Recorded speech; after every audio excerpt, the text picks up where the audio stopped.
Joining us now is Florida Congressman Matt Gaetz, American Conservative Union Chairman Matt Schlapp, and civil rights and criminal defense attorney David Schoen. All right, good evening, gentlemen. Congressman Gaetz, I'm going to start with you.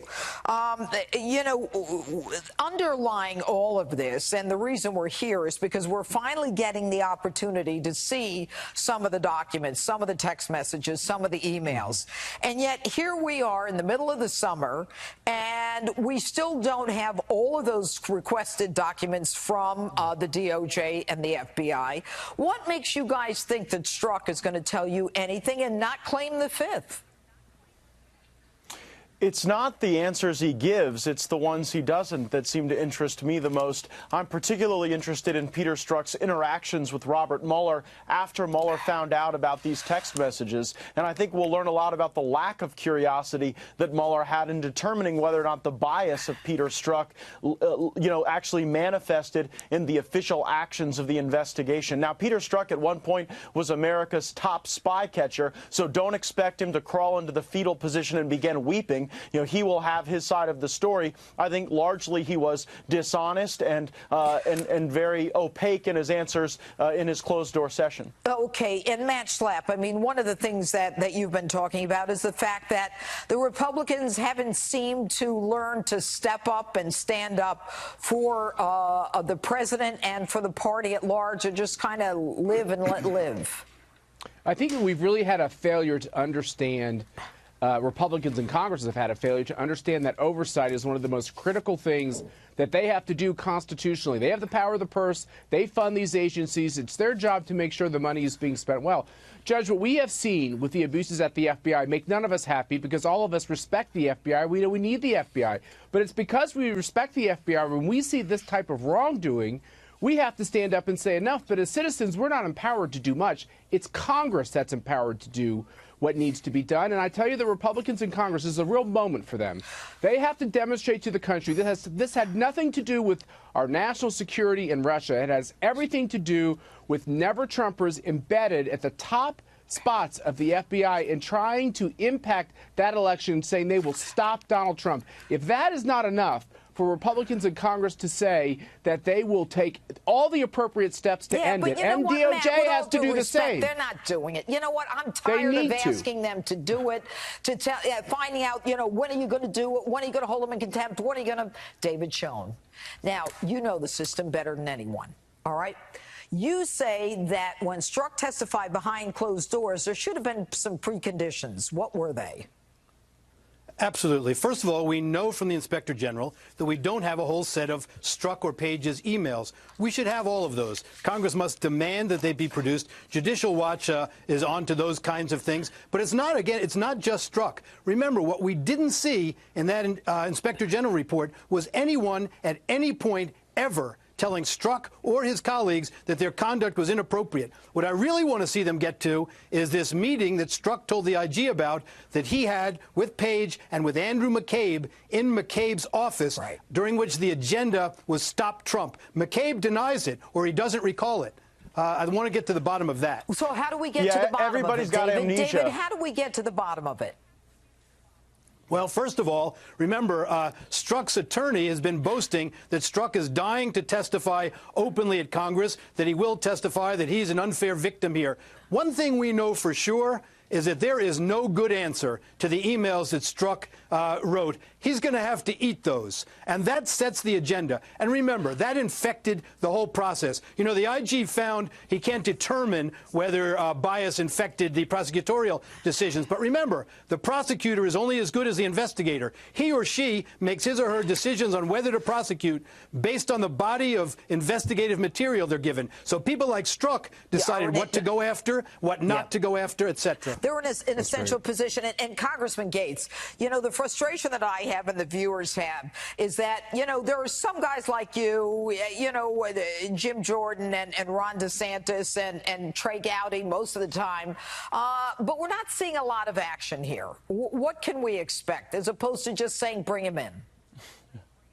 Well, to my friend Matt Schlapp, I would point him to the comments of Rod Rosenstein on May 1st when he said that Congress has no constitutional role for oversight. Yeah. That's what we're fighting against. That's a Department of Justice that is. doesn't believe we have a right for oversight. It's outrageous. And frankly, it shows how important it is for the small group of us who've been really pounding the facts on this issue to get support from our leadership. You know how the Democrats will do oversight, Judge Janine? They'll say the damn documents will be there at 10 o'clock or your impeachment proceeding begins at 10:01. That's what we ought to do. We ought to demand the documents or we ought to begin impeachment Congressman proceedings. Gaetz, it's the leadership. Are we talking about Paul Ryan? Are we talking about Goodlatte? Are we talking about Mitch McConnell? Let's name them, because this is what the viewers and what the American people want. You can come on and talk all you want for the next 30 minutes, the next 30 days. If the leadership doesn't let you do it, then you can't do it. Am I right or wrong, Congressman? You're right. I have been in Congress for about 18 months, Judge Janine, and I haven't entirely figured out this place yet, but I know that nothing happens unless the leadership wants it to happen. I am proud of Judiciary Chairman Bob Goodlatte for accelerating the schedule. I think we're going to have Comey and Lynch and Strzok and Page all giving public testimony very soon, and I'm encouraged by that. But from the Speaker's office on down, we need more support. Those of us who need the documents and who want to hold open hearings so the American people can see what happened. All right, I'll go to Matt Schlapp. What kind of support is he talking about? I don't need someone's permission to ask for a document. We've got civil attorneys. We've got Tom Fitton, who going to court and getting it on his own. Congress is that impotent? Yeah, I mean, that's exactly right. What the congressman just said is they can demand it, they can hold someone in contempt, and they can start impeachment proceedings. But the key is this, which is, at the end of the day, Judge, it's a political question. And the American people are watching. And if these congressmen, including Republicans, don't take these aggressive steps, they're going to throw people out of office. And there's a leadership race for the House to be the next speaker on the Republican side. Hopefully we hold on to that majority. I think these types of decisions will impact that race. And finally, the TOJ is going to have to prosecute. If they don't prosecute, then none of this meant anything. Well, and I agree, David, don't you? I mean, it seems that, and I think at one point Trey Gowdy may have said something like that. You know, I'm more interested in finding out the truth than, you know, the criminal consequences. Well, I'm a prosecutor. I'm interested in criminal consequences. I'm interested in setting the record. I'm interested in making a precedent for this. If you are at the upper echelon of the chief law enforcement agency in the nation, and it seems the whole top echelon was going in one direction for Hillary against Trump, then I have to believe the whole culture of the FBI, other than the regular guys in the field offices, there's a problem.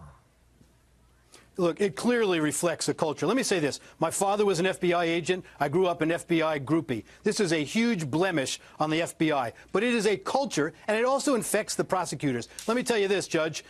This is one of the worst cases in the FBI, but I have the worst case of FBI corruption in the Eastern District of New York. And you know who the prosecutor was on that case? Andrew Weissman, the right-hand man of Mueller. So it's a culture here. Yes. And it shouldn't be a left or right issue. The American people, that's what's disappointing here for someone not politically sophisticated. The American people should demand transparency. There's not an investigation in which a source would be busted here, a real national security consequence if we expose this information. Listen, the presiding judge of the FISA court, Judge Collier, told Congress that they should ask the Justice Department for the FISA application documents.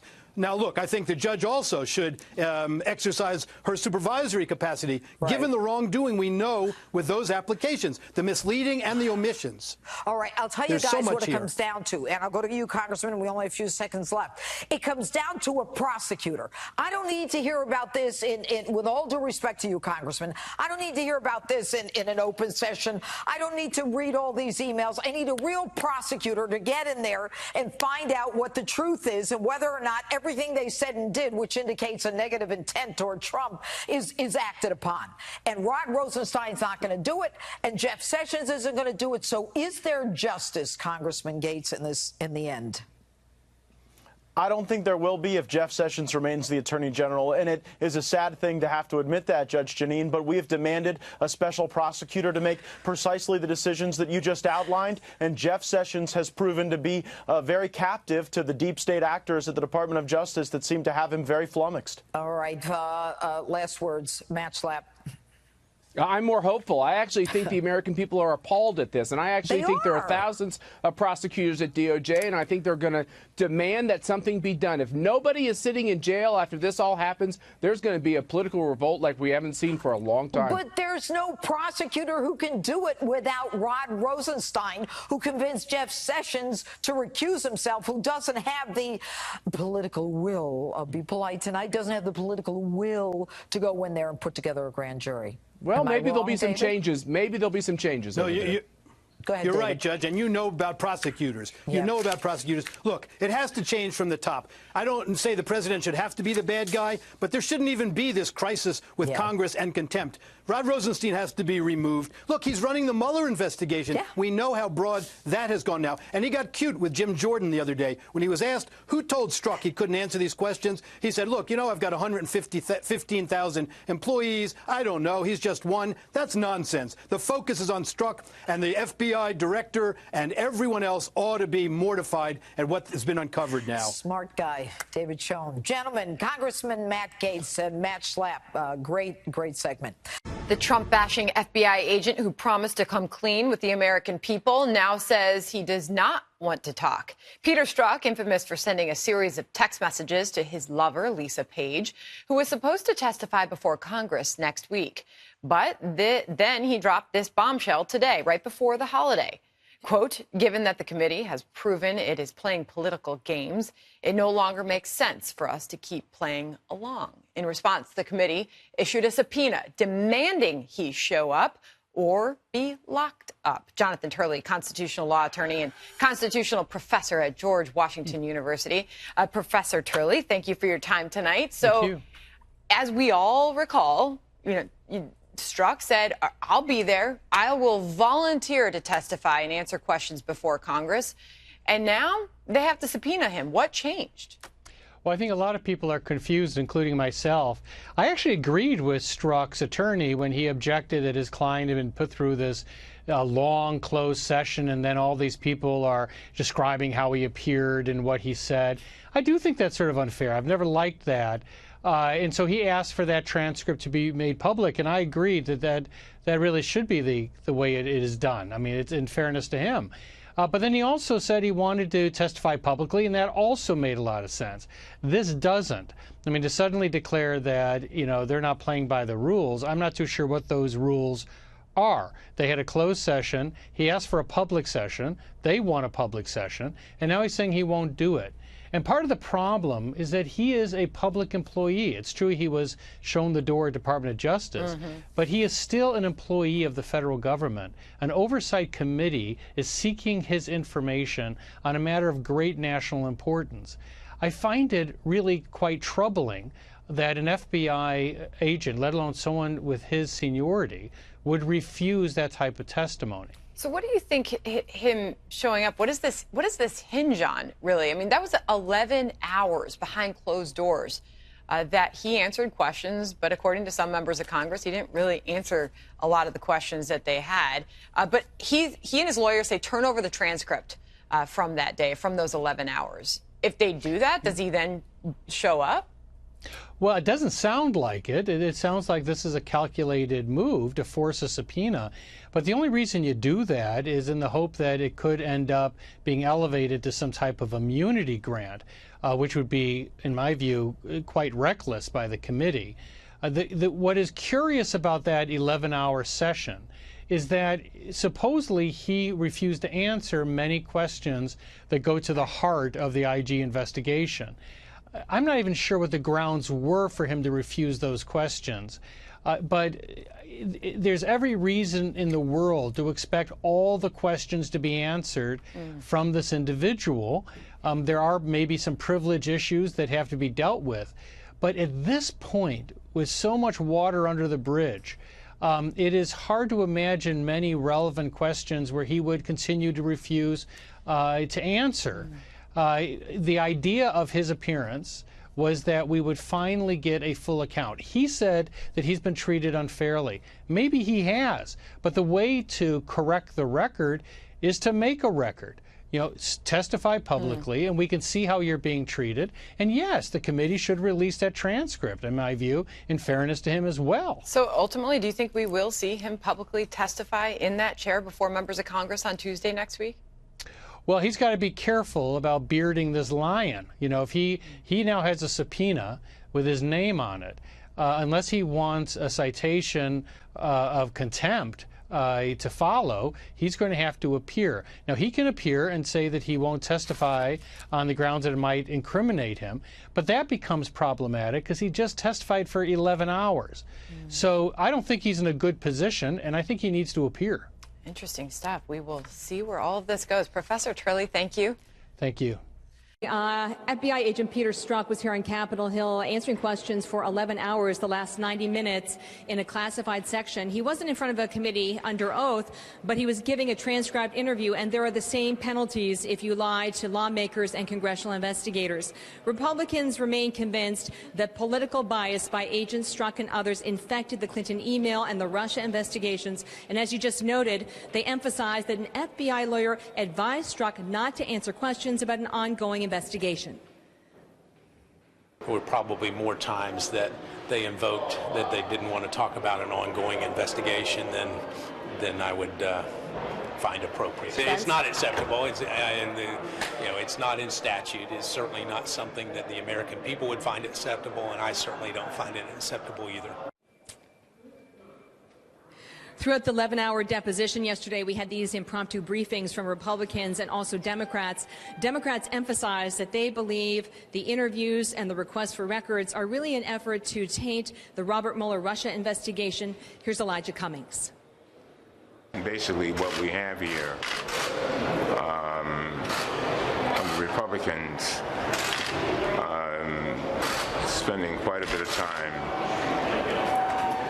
reinvestigating what the IG has already investigated. One thing to emphasize is that we do expect FBI agent Peter Strzok, based on the statements of the committee chairman Bob Goodlatte, to appear in a public session in the very near future, Bill. Catherine, Rosenstein will be on the Hill today ahead of a big vote regarding records requested from the DOJ and the FBI. What is the status of those documents? That's right. So Catherine? later today, there's going to be a vote on a House resolution. That's right. Later today, there's going to be a vote on the House resolution. It's not a binding resolution, but it calls on the Deputy Attorney General Rod Rosenstein to provide remaining records. Specifically, there's a section of records that relate to the alleged use of confidential human sources by the FBI, running them against members of the Trump campaign in 2016. And when they discussed this at the House committee yesterday, predictably, it divided along political lines. All this resolution says is real simple. We want the weight of the full House of Representatives to go on record saying, just give us what we're entitled to have to do our job. I want you to get all the documents that you're entitled to, but I don't want you to basically screw up an investigation that I think is a legitimate investigation. One thing to remember is that this resolution is not binding in the sense that it will force the Deputy Attorney General to provide the records, but it is seen as an important political preliminary step to move forward on contempt or impeachment, which is what some Republicans are advocating, Bill. Catherine, thank you. We await that 26 minutes from now. You're welcome. Catherine Herridge, you bet, on the Hill.